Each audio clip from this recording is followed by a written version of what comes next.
Bismillahirrahmanirrahim. Assalamualaikum warahmatullahi wabarakatuh. Alhamdulillahi rabbil alamin. Wassalatu wassalamu ala sayyidina wa maulana Muhammadin wa ala alihi wa sahbihi ajma'in. Amma ba'du. Rabbi shrah li sadri wa yassir li amri wahlul 'uqdatam min lisani yafqahu qawli. Teman-teman, adik-adik para pecinta kitab berbahasa Arab, alhamdulillah kita dapat melanjutkan belajar membaca sekaligus belajar memahami kitab Al-Aqidah Al-Islamiyah. Nah, sekarang kita lanjut tentang sifat-sifat wajib para rasul. Ini digabung sekaligus sifat mustahil dan sifat jaiznya, karena ini tinggal sedikit. Nah, jadi mari kita mulai. Bismillahirrahmanirrahim. Qala al-musannif rahimahullah. Nafa'ana Allah ta'ala bi'ulumihi fid darain amin ya rabbal alamin. Ma ma'na tablighi wa ma daliluhu? Apa makna tabligh, menyampaikan, wa ma daliluhu, dan apa dalilnya? Jadi kemarin sudah kita bahas tentang dua sifat wajib. Pertama itu siddiq dan amanah. Sekarang tabligh lalu fatan. Nah, apa dalil dari tabligh ini? Jawab, maknanya tabligh ini yaitu ikhbarun nasi bima umiru bitablighihim iya. Jadi makna dari menyampaikan ini yaitu memberikan informasi, kabar kepada para manusia, kepada umatnya, bima umiru, dengan apa para rasul itu diperintahkan oleh Allah, bitablighihim, untuk menyampaikan perintah itu kepada para manusia. Iyahu, yaitu maksudnya ini yaitu untuk menyampaikan kepada para manusia itu apa yang diperintahkan dengan sesuatu yang diperintahkan. Nah, falau katamu, maka jika seandainya para rasul itu menyembunyikan perintah itu, artinya tidak mau diinformasikan kepada umatnya, laba'at hikmatu irsalihim, niscaya hilanglah hikmah dari diutusnya mereka para nabi itu. Nah, karena nabi itu pasti bersifat tabligh, menyampaikan informasi apa yang diperintahkan oleh Allah, mustahil nabi dan rasul itu menyembunyikan perintah tersebut. Karena jika para nabi menyembunyikannya, maka hilanglah hikmah diutusnya mereka.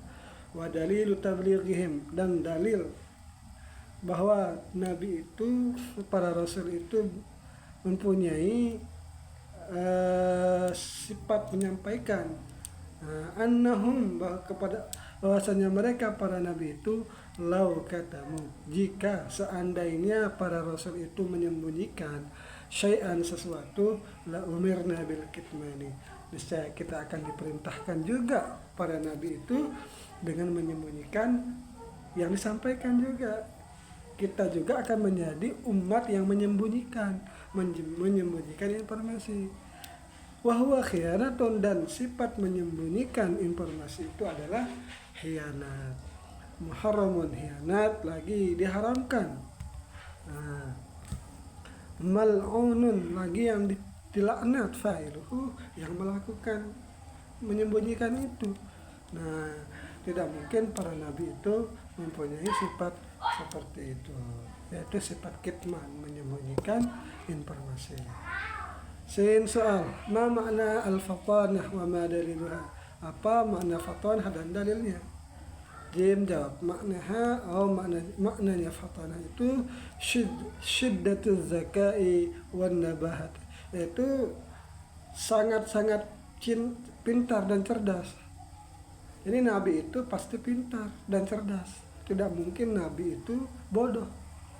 Nah, wa talaqatul lisan, dan nabi itu mudah dimengerti ucapannya, fasih cara bacanya, fasih penyampaiannya, fasih huruf-huruf yang keluar dari mulutnya, hingga orang-orang itu dapat memahami dengan jelas apa yang diucapkan para nabi dan rasul itu. Wahya, dan dia sifat fatanah ini sifatun lazimatun, sifat yang mesti yang ada li rasuli, bagi para rasul. Kenapa liyakuna hadir ini, agar ada nabi itu dan para rasul itu hadir pikirannya, la yuhayyiruhu jawabun, yang nabi itu tidak akan bingung oleh menjawab, firraddi ala man yasaluhu, di dalam menjawab lagi itu, di dalam menolak atau di dalam menjawab uh, kepada siapapun yang bertanya kepada mereka, kepada para nabi. Jadi tidak mungkin nabi itu bodoh.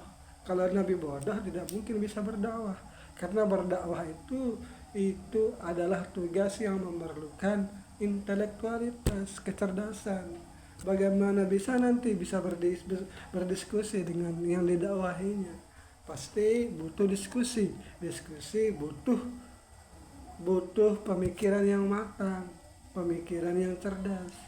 Nah, itu adalah makna dari fatana. Wa daliluha, dan dalilnya fatana, annahum law kanu bulada jamak dari balid, bodoh artinya, bahwasanya mereka para nabi itu law kanu bulada, jika mereka para rasul itu adalah orang-orang bodoh, lama amkanahum raddu khusumihim bil hujjatis satihati. Nah, tidak mungkinlah bagi para rasul itu untuk menjawab musuh-musuh mereka, yaitu orang yang didakwahi itu, bil hujjatis satihati, dengan hujjah yang terang dan dengan hujjah yang mencolok lah gitu. Bagaimana Nabi Ibrahim dulu berhujjah dengan raja siapa namanya itu, dengan raja Namrud. Nah, itu ditanya oleh Namrud, siapa Tuhanmu? Tuhanku itu yang maha menghidupkan dan mematikan. Lalu Namrud memanggil 2 orang untuk dibunuh, lalu yang satunya itu dihidupkan. Saya juga adalah Tuhan yang menghidupkan dan mematikan. Oh, kalau begitu ditambah lagi sama Nabi Ibrahim, Tuhan saya itu Tuhan yang bisa menerbitkan fajar dari barat dan sebaliknya. Artinya Tuhan itu bisa melakukan sesuatu yang tidak mungkin dilakukan oleh kamu. Nah, seperti itu. Maka ketika diskusi terjadi, maka terperangahlah Namrud itu tidak bisa menjawab. Nah, seperti itu. Kita selesaikan lagi sedikit. Mal mustahilu fi haqqi rasul, apakah sifat mustahil yang ada pada haknya para rasul? Jim jawab, al mustahilu fi haqqihim. Jadi sifat mustahil di dalam haknya mereka itu lawan dari sifat wajib, yaitu al kadzibu, dusta, lawan dari sidik, wal khiyanatu, yang mustahilnya itu adalah khianat, lawan dari amanah, wal kitman, dan menyembunyikan, lawan dari tabligh, wal baladah, ini lawan dari fatana. Jadi baladah artinya bodoh. Tidak mungkin haknya rasul itu dusta, khianat, menyembunyikan informasi dan bodoh. Pertanyaan terakhir, mal jaizu fi haqqi rasul, apakah sifat jaiz yang ada pada haknya para rasul? Jim jawab, al jaizu fi haqqihim. Oh ya, sifat jaiz pada haknya para nabi itu, para rasul itu, kullu ma la yuaddi ila naqsin fi maratibihimul aliyah. Jadi sifat jaiz yang ada pada mereka itu, yaitu ya setiap sesuatu yang tidak membawa kepada kurangnya derajat ketinggian mereka. Jadi yaitu semua, misalnya perbuatan yang dapat mengurangi derajat mereka yang tinggi. Kal akali, seperti makan, wasyurbi, minum. Jadi makan dan minum itu adalah sifat jaiz bagi para nabi, karena para nabi dan rasul itu adalah manusia juga, dan sifat dia makan dan minum itu tidak mengurangi kemuliaan mereka. Wal ju'i, seperti lapar, wala atashi, haus, wal maradi, sakit. Jadi semuanya ini, sakitnya ini ya sakit-sakit biasa, sakit kepala misalnya, sakit sakit apa lagi itu tersandung gitu lah, sakit kakinya lah gitu, itu biasa lah sih. Sangat manusiawi lah seperti itu.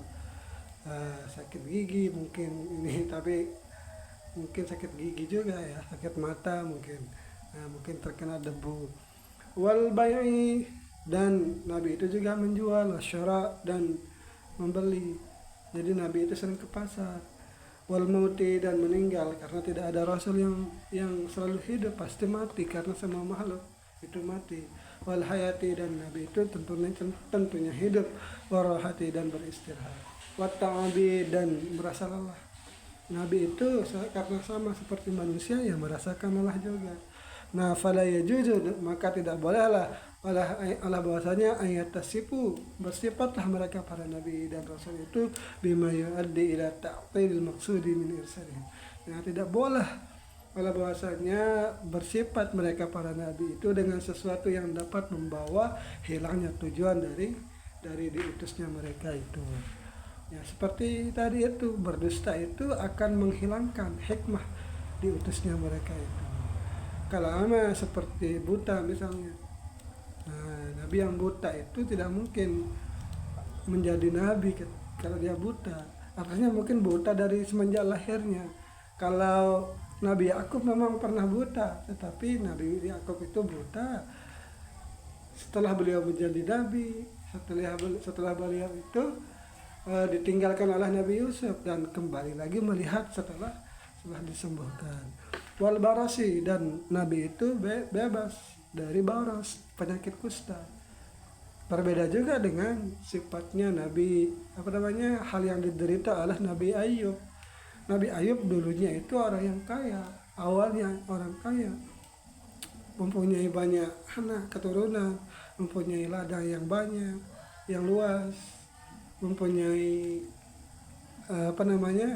hewan ternak yang banyak. Tetapi penyakit barosnya itu datang setelah beliau diangkat menjadi nabi, dan hilang sebelum meninggal juga. Wal junun, dan nabi itu terbebas dari sifat-sifat gila. Jadi tidak mungkin Allah mengutus orang yang gila menjadi nabi, tetapi sifat gila itu sering disematkan kepada nabi-nabi oleh musuh-musuhnya. Artinya difitnah menjadi orang yang gila. Nah, ini yang bisa saya sampaikan. Mohon maaf bila terdapat kesalahan, mohon diluruskan di kolom komentar. Assalamualaikum warahmatullahi wabarakatuh.